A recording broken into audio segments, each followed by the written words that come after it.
Це у нас таких ще є дві горілочки, де ми трошки гріємося, хоч, щоб людей і мені не позаморожувати. Тут співають дівчата в мене. Ой.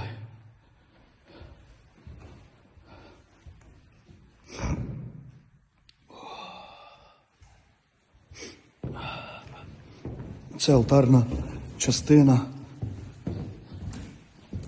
Це Сергійчик допомагає мені. Тут там і з тої сторони є ще. Тут також ще одне приміщення. Це тут я облачення своє буду. Роботи не початий край, брате. Холодно, так. Сьогодні холодно, то і людей, бабусь, було менше. Бо я сам промерз.